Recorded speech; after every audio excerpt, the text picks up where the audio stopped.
सुप्रभात, good morning. कैसे हैं आप लोग? बच्चों, घर में रहते रहते बोर होने की ज़रूरत तो है नहीं। जब आपके हाथ में गूगल बाबा है, इंटरनेट बाबा है, आप कुछ भी सर्च करके पढ़ सकते हैं, कहानियाँ, कविताएँ, नई नई बातें सीख सकते हैं। पर तो मुझे लग रहा है कि आज आपको सबसे ज़्यादा इंतज़ार है कहानी के अगले भाग का। तो चलिए पहले सर्वनाम पढ़ते हैं, उसके बाद हम लोग कहानी के अगले भाग में बढ़ते हैं। सर्वनाम किसे कहते हैं? सबका नाम। जो शब्द संज्ञा के स्थान पर प्रयोग किया जाए उसे सर्वनाम कहते हैं। प्रोनाउन, ये तो आप लोग परंपरा से पढ़ते चले आ रहे हैं, पारंपरिक शब्द है, वर्ड्स को पुराना 3, 4, 5, 6, 7, 10 8। तो ये सर्वनाम शब्द किसे कहते हैं? जिन शब्दों जो शब्द संज्ञा के स्थान पर प्रयोग तो उसे सर्वनाम कहते हैं। सर्वनाम कितने प्रकार के होते हैं? सर्वनाम 6 प्रकार के होते हैं। पहला सर्वनाम है पुरुषवाचक सर्वनाम। जैसा कि नाम है, जिस सर्वनाम का प्रयोग प्रथम पुरुष, उत्तम पुरुष, मध्यम पुरुष और अन्य पुरुष के लिए किया जाए, व्यक्ति के लिए किया जाए, पुरुष के लिए किया जाए, उसे पुरुषवाचक सर्वनाम कहते हैं। पुरुषवाचक सर्वनाम 3 प्रकार के हैं। एक उत्तम पुरुष, मैं, हम सब, मैंने, हमने, उसका रूप बदलता चला जाएगा।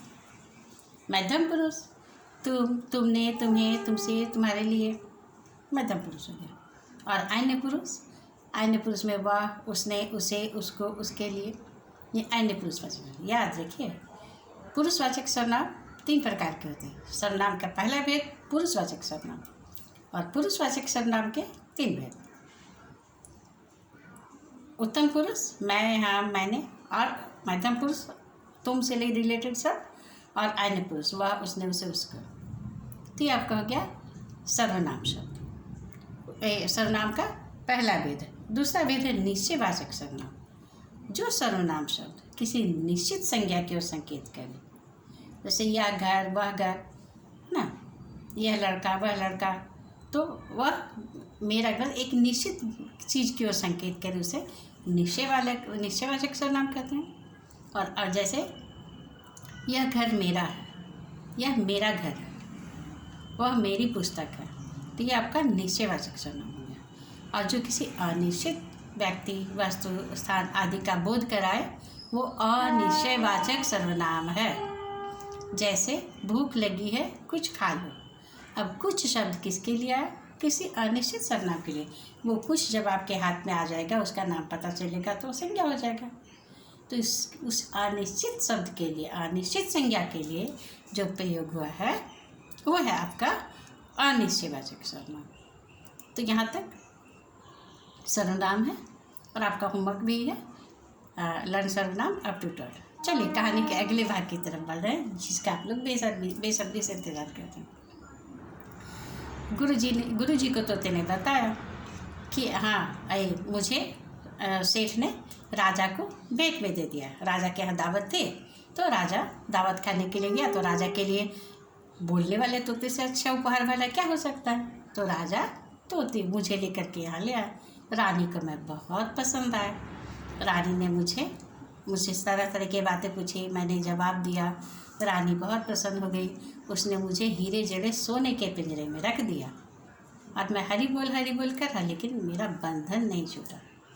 रहा मैं पिंजरे में ही, चाहे वो लोहे का पिंजरा हो या चांदी का पिंजरा हो या सोने का पिंजरा हो। इसलिए जब पंडित जी कहते हैं कि हरी मिले तो बंधन छूटे, तभी मुझे गुस्सा आ जाता है और मैं कहता हूँ चुप, झूठ बोलता है। तो गुरुजी मुस्कुराने लगे। पंडित जी के गुरुजी मुस्कुराने लगे। उन्होंने तोते के कान में कुछ कहा और फिर वहाँ से चले गए। अगले दिन जब ये पंडित जी ने कहा कि मुक्ति ऐसे तो नहीं मिलती है, बहुत परिश्रम करना पड़ता है, मरने के बाद मुक्ति मिलती है, बहुत कुछ होता है।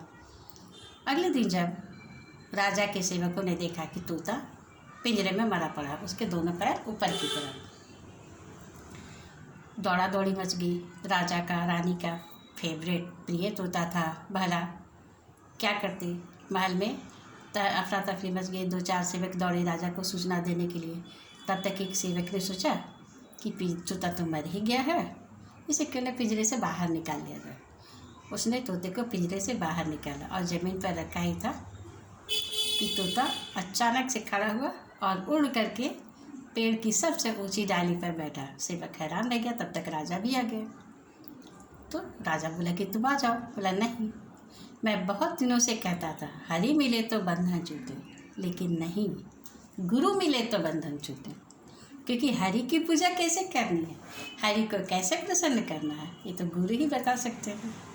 तो आज मैं आज़ाद हो गया हूँ, हरि की कृपा से नहीं, गुरु की कृपा से। गुरु ने मुझे मंत्र दिया कि मुझे मुक्ति के लिए क्या करना है। इसीलिए आज से गुरु मिले तो बंधन छूटे। अगर सच्चा गुरु मिल जाए तो मनुष्य बंधन मुक्त हो जाता है। तो बच्चों, ये कहानी सीखिए, प्रत्येक से सीख लीजिए। प्रत्येक मनुष्य के जीवन में कोई ना कोई गुरु का होना आवश्यक है। गुरु का मतलब नॉट ओनली योर टीचर, आपका कोई टीचर नहीं, मम्मी पापा, कोई भी जिस पर आप भरोसा करते हो, जो आपके भरोसे के लायक, वही आपका गुरु है। तो आज की कहानी के लिए इतना ही। खुश रहिए, अच्छे से रहिए। Thank you.